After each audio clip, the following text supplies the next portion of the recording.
उनकी बदनामी उनके आगे चलती है और शायद यही वजह है कि उनका चेहरा तमाम मीडिया चैनलों पर अभी छाया हुआ है।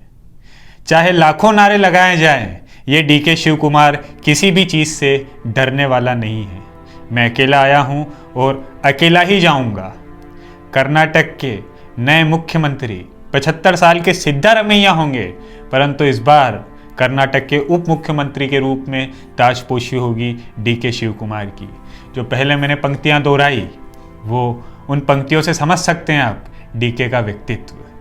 चलिए बताने का प्रयास करते हैं कि आखिर इन 4-5 दिनों में ऐसी कौन सी गुत्थम गुत्थी कांग्रेस परिवार ने, कांग्रेस पार्टी ने सुलझाने का प्रयास किया, जो उलझी हुई थी सिद्धारमैया और डीके शिव कुमार के बीच। 2024 में होने वाले लोकसभा चुनाव के बाद डीके शिव कुमार को सीएम बनाया जाएगा, ऐसा आश्वासन कांग्रेस आलाकमान द्वारा उनको दिया गया है। 4 दिन से लगातार चल रही उठापटक के बीच बुधवार रात को यह फैसला लिया गया। बुधवार रात को क्या क्या हुआ और डीके को कैसे मनाया गया? रात के 10:15 बज रहे थे। सिद्धारमैया कर्नाटक कांग्रेस के इंचार्ज रणदीप सुरजेवाला के साथ मीटिंग कर रहे थे। उनके साथ कांग्रेस के जनरल सेक्रेटरी केसी वेणुगोपाल भी थे। 10:38 पर कांग्रेस नेता अजय सिंह ने कहा कि आज ही रात आखिरी निर्णय ले लिया जाएगा, कोई खास दिक्कत नहीं है। उधर रणदीप सिंह सुरजेवाला केसी वेणुगोपाल के घर पहुंचते हैं और फिर बातचीत शुरू हो जाती है। यही वो मीटिंग थी जिसमें डीके शिव कुमार को डिप्टी सीएम यानी कि उप मुख्यमंत्री के लिए मना लिया जाता है। मीटिंग करीब 1 बजे चलती रही। इसमें सबसे पहले खड़गे ने डीके को मनाया, वह उनके सामने तमाम दलीलें रखी और इसके बाद प्रियंका और राहुल ने भी डीके शिव कुमार से बात की। लेकिन जब बात नहीं बन रही थी तो फिर डीके की सोनिया गांधी से बात करवाई गई। सोनिया शाम को डीके से वीडियो कॉन्फ्रेंसिंग पर बात कर चुकी थी, लेकिन उसमें भी बात नहीं बन पाई थी। रात में उन्होंने फ़ोन कॉल पर डीके से बात की। डीके को एक तरह से साफ संदेश बताया गया कि कर्नाटक में कोई भी डिसीजन उनकी सहमति के बिना नहीं लिया जाएगा। सिद्धारमैया को भले ही मुख्यमंत्री बनाया जा रहा है, लेकिन उन्हें हर निर्णय में डिप्टी सीएम की सहमति लेना आवश्यक होगी। साथ ही डीके का यह भी कहना है कि आपकी पसंद के विधायकों को वो पोर्टफोलियो दे दिए जाएंगे जो वो चाहते हैं। 2.5 साल बाद सिद्धारमैया को हटाकर आपको सीएम बना दिया जाएगा। जब यह सब बातें हो रही थी तब डीके के साथ उनके 8 से 10 समर्थक और डीके के भाई डीके सुरेश भी मौजूद थे, जो कर्नाटक कांग्रेस के एकमात्र सांसद हैं। सोनिया गांधी से बातचीत के बाद डीके के तेवर नरम पड़े और रात में करीब 2 बजे तक वो नए फॉर्मूले पर पूरी तरह से राजी हो गए। इसके बाद तय हुआ कि 18 मई को शाम 7 बजे कांग्रेस विधायक दल की मीटिंग बुलाई जाएगी और सिद्धारमैया को विधायक दल का नेता चुन लिया जाएगा। हालांकि मीडिया में यह खबर सुबह 7 बजे के करीब आई कि कर्नाटक कांग्रेस अध्यक्ष डीके शिव कुमार ने आज शाम को विधायक दल की बैठक बुलाई है। सुबह करीब 10:30 बजे डीके ने खुद नए फॉर्मूलों पर सहमति होने की बात कही। यह सब बातें भी रात में ही तय हो गई थी कि पिछले दिनों से जो उठापटक लगातार जारी है, उसमें जो गलत मैसेज जा रहा है, सभी नेताओं को एकजुट होकर पूरे देश को ये मैसेज देना है कि कांग्रेस में कोई भी और किसी भी प्रकार का गुट नहीं है, पूरी पार्टी एक है। इसी स्ट्रेटजी के तहत आज सिद्धारमैया और डीके शिव कुमार एक ही गाड़ी से निकले। सीनियर जर्नलिस्ट अशोक चंदारगी कहते हैं 2013 से 2018 के बीच सिद्धारमैया जब सीएम थे तब वो हाईकमान के कंट्रोल में नहीं थे, वो सारे डिसीजन अपने हिसाब से करते थे, लेकिन इस बार ऐसा नहीं हो पाएगा। अब हर डिसीजन में डीके शिव कुमार को शामिल करना ही होगा। नजर टुडे ने बुधवार सुबह ही इस बात का खुलासा कर दिया था कि सिद्धारमैया मुख्यमंत्री और डीके शिव कुमार डिप्टी यानी कि उप मुख्यमंत्री होंगे।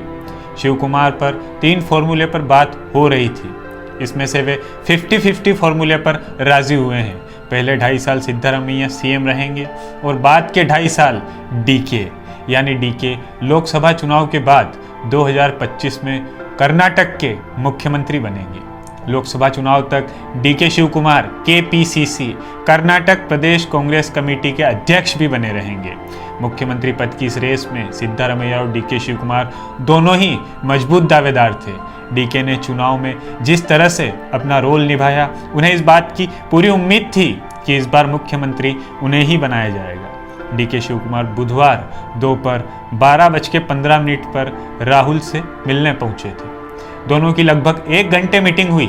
इससे पहले पार्टी के वरिष्ठ नेता केसी वेणुगोपाल ने सोनिया गांधी से मुलाकात की थी। सूत्र बताते हैं कि पहले सोनिया गांधी डीके के नाम पर सहमत थी, पर वे 2-3 वजहों से पिछड़ गए। डीके की जो 2-3 वजह हैं जिस कारण से वो सीएम नहीं बन पाए, पहले बिंदुवार उनको समझ लेते हैं। पहली बड़ी वजह है कि उनके ऊपर चल रही सीबीआई और ईडी की जांच। कांग्रेस को इस बात का डर है कि उन्हें अगर मुख्यमंत्री बनाया गया तो बीजेपी हमलावर हो सकती है। कांग्रेस को इससे नुकसान होगा। हाल ही में कर्नाटक में डीजीपी प्रवीण सूद को सीबीआई का डायरेक्टर भी बनाया गया है। डीके और प्रवीण सूद की बिल्कुल नहीं पटती। कहा जाता है कि सूद को जानबूझकर एन वक्त पर सीबीआई की कमान सौंपी गई है, क्योंकि डीके ने सरकार आने के बाद उन पर एक्शन लेने की बात कही थी। डीके के पिछड़ने की दूसरी बड़ी वजह यह है कि यह वोक्कालिगा कम्युनिटी से आते हैं।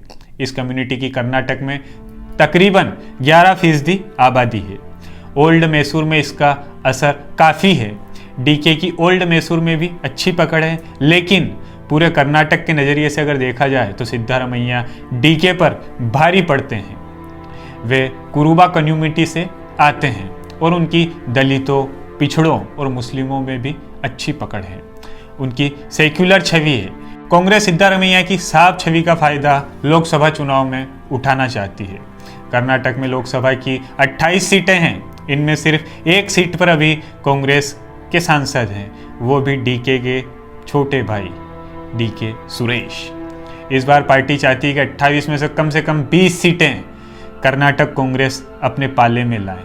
इसके लिए ज़रूरी है कि सिद्धारमैया की छवि, जमीनी पकड़, डीके की संगठन क्षमता का फायदा बखूबी रूप से उठाया जाए। डीके शिव कुमार कर्नाटक की राजनीति में पावरफुल बने रहेंगे। चलिए ये भी आपको समझा देते हैं। उनके पसंदीदा विधायकों को बड़े बड़े पोर्टफोलियो दिए जाएंगे। लोकसभा चुनाव को मैनेज करने की पूरी जिम्मेदारी डीके शिव कुमार पर होगी, यानी टिकट बंटवारे से लेकर इलेक्शन की रणनीति बनाने तक में उनका रोल सबसे बड़ा रहेगा। हाईकमान ने डीके को सीएम न बनाने के पीछे हवाला एक उम्र का भी दिया है। उन्होंने कहा है कि डीके अभी सिर्फ 61 बरस के हैं और उनके पास लंबी राजनीति करने का समय है। कर्नाटक में आने वाले वक्त में ही वह कांग्रेस के नेतृत्वकर्ता होंगे, जबकि सिद्धारमैया का यह आखिरी पड़ाव है। अगर कहा जाए तो यह आखिरी चुनाव है। ऐसे में वो सिद्धारमैया को सीएम बनने दें।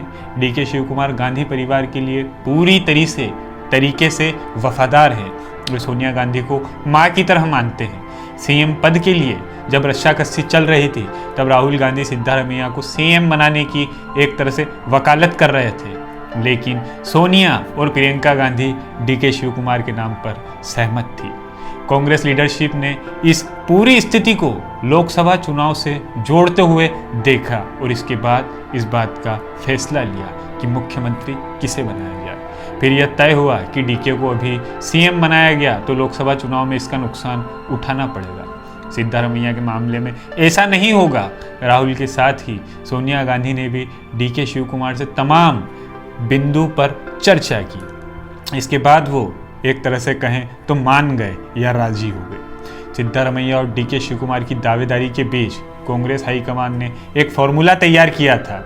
इसके तहत कुरुबा कम्युनिटी से आने वाले सिद्धारमैया को सीएम और उनके अंडर 3 डिप्टी सीएम यानी कि 1 मुख्यमंत्री और 3 उप मुख्यमंत्री का प्लान था। तीनों डिप्टी सीएम अलग अलग कम्युनिटी से होंगे। इसमें वोक्कालिगा कम्युनिटी से आने वाले डीके शिव कुमार, लिंगायत कम्युनिटी से आने वाले एमबी पाटिल और नायक वाल्मीकि समुदाय के सतीश जारकीहोली का नाम शामिल था। कर्नाटक में कुरुबा आबादी 7% के लगभग है। और इसमें लिंगायत 16% है, वोक्कालिगा 11% है और SC/ST करीब 27% है। यानी इस फैसले से कांग्रेस की नज़र राज्य के 61% आबादी पर थी। DK शिव कुमार के खिलाफ 2019 में जांच शुरू हुई थी। तब राज्य में बीजेपी की सरकार थी और BS येदियुरप्पा मुख्यमंत्री थे। राज्य सरकार की सिफारिश के बाद उनके खिलाफ आय से ज्यादा संपत्ति का मामला दर्ज किया गया था। DK के इस फैसले को हाईकोर्ट में चुनौती भी दी थी। उन्होंने जांच के आदेश को गलत बताया था, लेकिन चुनाव से कुछ दिन पहले ही हाईकोर्ट ने उनकी याचिका खारिज कर दी।